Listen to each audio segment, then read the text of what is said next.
Hey. All right. I have a little bit of time to do this live today. And full transparency, I am multitasking. So if you hear silence or you see me looking away, it's because I have to get this other thing done. But we need to talk about this live topic. Today we're going to talk about the woman at the core. We're going to go into identities and, discuss different types of identities, as well as like how we've made this to play our role in life, but how it kind of keeps us disconnected from ourselves. So we're live on TikTok and on Instagram. I will be posting this replay over to YouTube, and then I have an audio version being recorded to replay over on the podcast later. That will be coming out on Cinco de Mayo. So keep an eye out for that. I have not made any announcement. I should make an announcement. See if you can work with. Okay. Anywho, give me 1 second. Like I said, let me multitask on this really fast, and then we're going to get into it. I just need to give a confirmation on something, but I didn't want to wait to do the live. So I was like, let me start the live and then I can come back. So let me just double check. SPJST. There we go. That's what it is.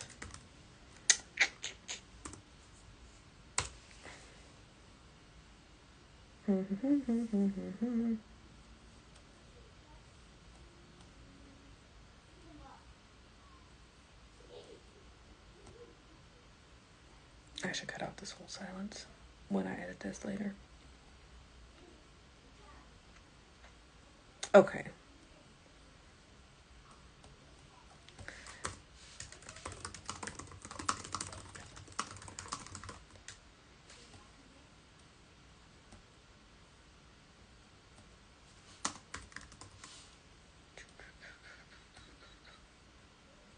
That is wrong.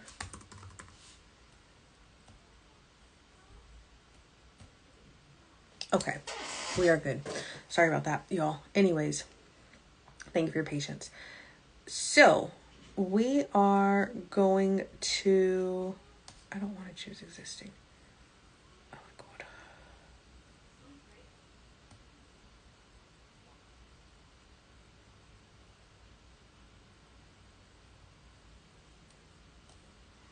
Identities.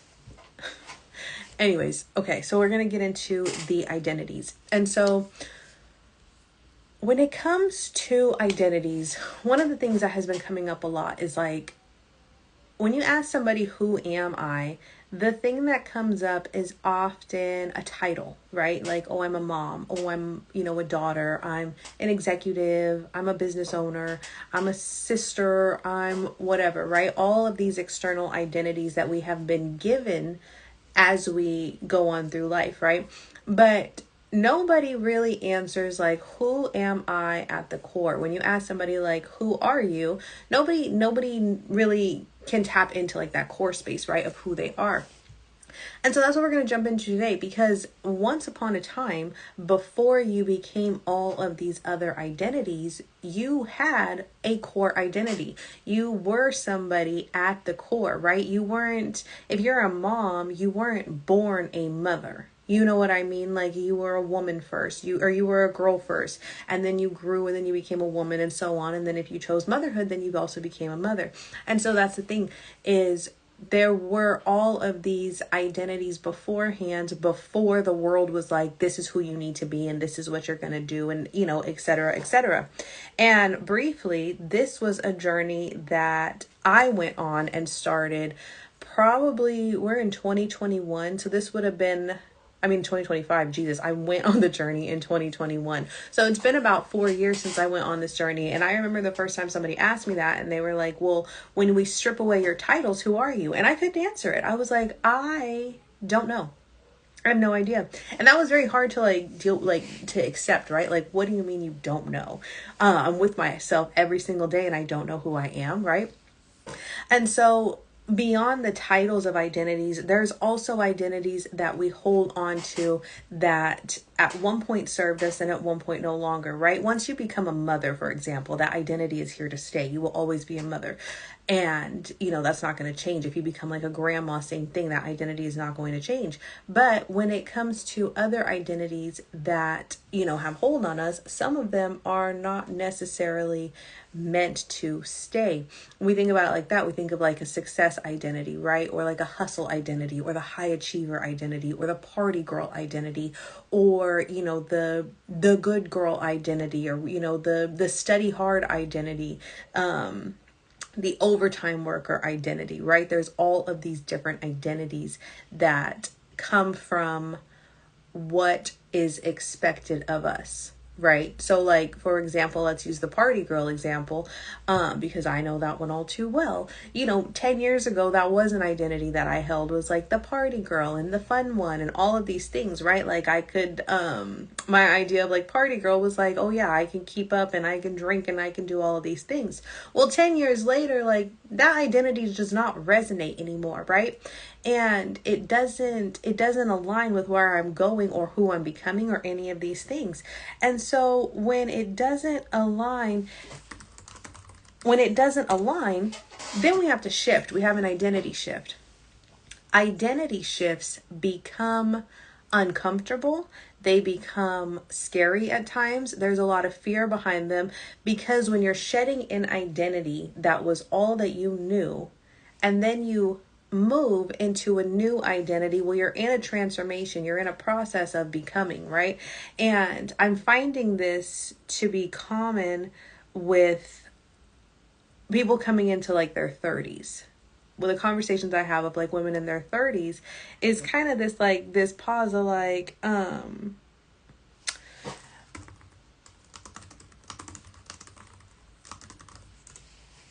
the pause of like, true adulthood of, hold on, like what served me as a young adult is not serving me now. The person that I was as a young adult does not serve me now, right? If we look at it in a spiritual astrological way, like the true mark of adulthood in astrology is when you hit your Saturn return, which is between the ages of 27 to 29, right? And this is when you really start to question who you are and start to go through these like belief reconstructing and all of these things to rewrite what your identity is. And we look at science, the brain does not develop until you're between the ages of 25 and 27. That's when the frontal lobe is developed. So again, true adulthood, taking legalities out of it, really comes like mid to late 20s. This is why at this age you start to like really questioning like what's underneath the surface and who you are underneath the surface and what identity you hold and all of these things. But by the time this time comes, if you're 25, 27, 28, 29, 30, right? We'll use those last 5 years. By the time this time comes, you have spent 2 to 3 decades in old identities. And it can be identities that you, like I said, developed in your early 20s, or it can be identities that were passed on to you, right? If you were always the overachiever and the responsible one, there's nothing wrong with that. But when you come to a certain age, you might be like, I don't want to be that person anymore. I don't want to identify with that anymore. Thank you for all the likes on the live. I'm so bad at calling these things out. Just know that I appreciate it. But sometimes I just be like in the zone talking and I forget to say thank you. But when I see that, like, yes, I appreciate it. So thank you. Anyway, so some of these identities were, potentially given to you from your parents, potentially given to you from your teachers, from the people around you, right? Like if you were the straight A student, then you believe you have to carry that throughout your adulthood. I'm actually going to use that example because I just had an epiphany with that one. Let's say you were a straight A student all through school, and your praise and the thing that made you feel good was people saying how you were very much, a good student, a straight A student, you were responsible, you were like, that the way that you got gratification, acknowledge, whatever it is by being a good student. And then you come in, you go through high school, you graduate, you're about 17, 18 now, and you go off to college. And you go off to college and you still want to keep up this good student identity, right? So you do really well in school, you do really well in college because this is what's always gotten you what you wanted, what you needed, emotionally fulfilled or whatever. And so you do that. But then after college, because you have been so tied to this good student identity, you graduate college and you get off into the workforce. Well, now you have a new identity. You're not a student anymore. I mean, you can get philosophical and say you're a student of life, but you know what I mean? You're not a structured student anymore. There are so many distractions today. There's just a lot going on, but it's okay. We're going to get through it. Anyways, you're not a student anymore. And so when you're not a student anymore, you're coming into real world, real life adult, where the student identity is gone. And now you have like a worker identity or a business owner identity or whatever that identity is. Well, you're going to go through a shift. You're going to go through like this transformative situation where you're like, well, who am I? Because from preschool, from age 4 until college graduation, let's say you do 4 years or 6 years, which would be 19, 20, 22 to 24. So for 2 decades, you have held the identity of good student, star student. You know what I mean? And now you have to figure out, well, who are you and who were you outside of that? What identity did you have before you became a student? And what identity did you have alongside of being a student, right? And that's just one example. That's one, example that I could think of that comes up in terms of like something that goes for a longevity is a student identity. And so when we look at it like that, a student is who you became, but that is still not who you are at the core. That is not what makes you you. That is who you became, and those were the expectations of you. And so you honored those expectations, but it came externally, right? There was no, did you really want to do that? We don't know. The time is gone, right? That'd be something to journal on. But at the end of the day, like that identity is not that's not a core identity. That's an external identity, right? Using the student as an example. Other examples of like external identities, like I mentioned earlier, mom, partner, friend, girlfriend, wife, grandmother, sister, daughter, right? All of these are external identities. You weren't necessarily born into that. And you can, especially like some were, some weren't. If you're the younger sister, then yes, you were born a sibling. But if you're the oldest sibling, like, no, you were not born a sister. You were just born. You know what I mean? You were just born a girl or whatever, right? And so with all of these identities can come a sense of external pressure, can come high expectations. You can have like past pain from the identities. You can have a hard time releasing the identities. If we use the party girl example as an identity, then when you go through the transformative process of I am not the party girl anymore, but I don't know who I am without it, then you know what I mean? Now you're in what's in like an uncomfortable space because you are no longer identifying with the identity that you had. It doesn't serve you anymore. It's not going to get you where you want to go. But at the same time, you're becoming somebody new. And the way society has it is society will tell you that you need to, figure out what you're going to do when you turn 18. At 30, almost 31, I could tell you right now, that is not good advice. That is not how it goes. You really start questioning who you are at the core like a little bit later as the brain continues to develop. And so this is why you get into like a I like to call it like a coming back to yourself, right? It's an uncomfortable time and process when you are figuring out the internal of who you are internally. What do you like internally? What do you enjoy internally, right? Who are you when you strip away all of these external identities? Who are you when nobody can call you the things that they've been calling you? Then who are you at the core? One of my, like, a good example of this, and it's very, like, it's been oversaid, but I'm gonna say it anyways.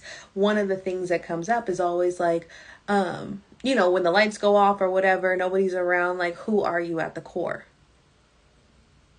So that's something to think about. Like, who are you when no one's around? And if you are not that person when no one's around, if you're like, okay, well, I'm the same, like with my friends or without my friends or whatever, like I'm not going to code switch or do none of that. Like, and that's fine. But then my question is like, okay, then who do you want to be at the core?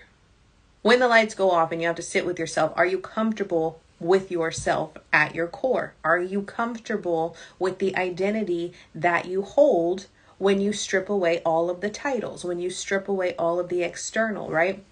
Are you, do you feel aligned in that identity? Do you feel like you're on the right path?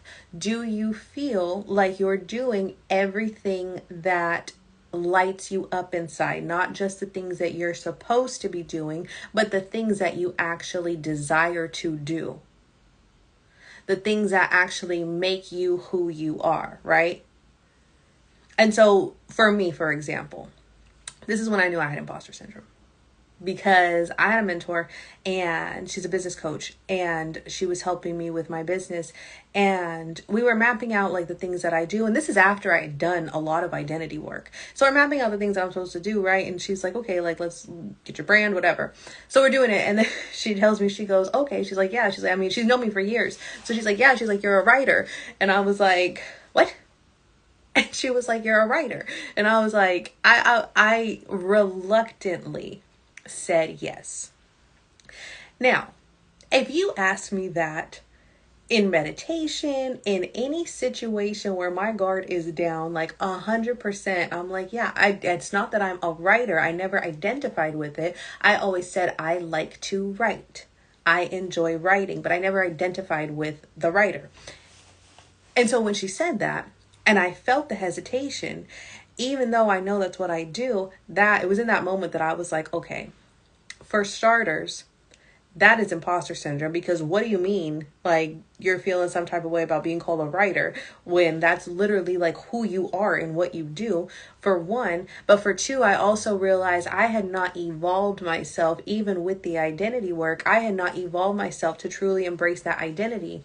And the reason sometimes we don't embrace these identities that we want to embrace going forward is because of imposter syndrome. It is because we don't trust ourselves. It is because it's unknown, right? Fear of the unknown is a real thing. And fear of the unknown from who you are within is also a real thing. And so somebody may call you an identity that you do agree with or aspire to be or whatever, and yet it doesn't sit well because there is still self-doubt happening. There's still imposter syndrome happening. There's still a lack of self-trust happening. There's still an uncertainty within happening. You haven't released the old identities that, are keeping you from embracing that new identity, right? Like, for me to be called a writer would mean that I write every day. At the time, that wasn't the case. I was like a couple times a week, right? I had other identities that I had to release in order to fully embrace the identity of writer. And if you ask me at the core what it is I desire, then yes, that is true. Like, I desire to be a writer and a speaker, right? And so those are like certain core pieces of the identity. And so I ask you, who are you at the core? And who you are at the core can probably be found in the things that you enjoy when nobody is convincing you or persuading you or anything like that. That is where you'll find your identity, is when you can actually tune right in to the things that you enjoy and how they light you up and what desires you have around that. That is where you could find your real and true purposeful identity, which then would take you into uncovering your purpose and your current purpose here in this time, right? I don't ever like to say life purpose, because life purpose sounds, it can evolve. Let's put it that way. It can evolve, right? Like, what you do this year might not be the same thing that you do in 10 years, right? Now you have life's work. If you follow your current purpose, you will constantly be evolving and have life's work. But to be able to even tap into what that purpose is, you have to know who you are at the core. You have to know the woman beneath the surface and all of the identities, and beneath the noise and all of the external things that she's been told she needs to do, and the expectations that were set and all of these things, right? You have to become very secure within. And so with that, I did create something called the Identity Rewrite. It is a free 5-day email course. And over the course of the 5 days, we uncover who you are. We release who you were told to be. We uncover your current purpose. We learn how to build unshakable self-trust. And then you rewrite your identity. You rewrite the identity into who you want to be. Building self-trust will come from honoring your micro commitments and then turning them into major commitments, right? And the reason that I built this as a 5-day email course for free is because if you go through the course every single day, the way that it's designed, then in 5 days, you will have built a little bit of a self-trust muscle. You will have built the ability to trust yourself a little bit more. And because of that, then you can do it again with something else and build that trust even further. And as you build the trust, you understand more about your identity and who you are at the core.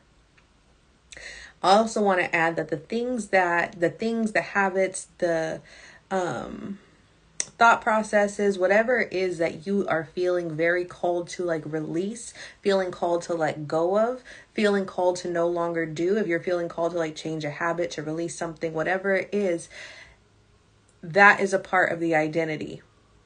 Really, like letting those things go, letting those things be gone is a big part of rewriting the identity. And the reason that you are feeling called to change these habits is because your intuition is telling you like it is time to evolve our identity. It is time to come back to what the core identity is.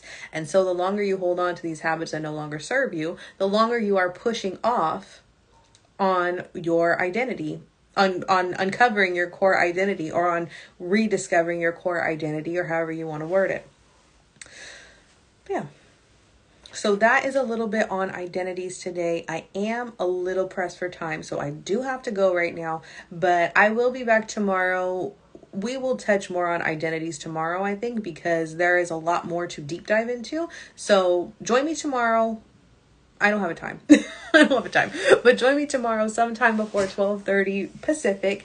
And I will be on, and we will go further into identities, and I will break down a little bit more of like the core side, and we'll actually talk about like how to release these identities so that you can embrace the identity that you're meant to have. Again, you can sign up for the Identity Rewrite. The link is in my bio. It's a free 5-day course. It will help you uncover your identity, uncover your purpose, and build your self-trust along with whatever else you discover on the inside. I can't give it all away. Let it be a surprise. But anyways, go ahead. It's free. It's 5 days. The link is in the bio. Sign up for that. And on that note, I will talk to you all tomorrow. Bye.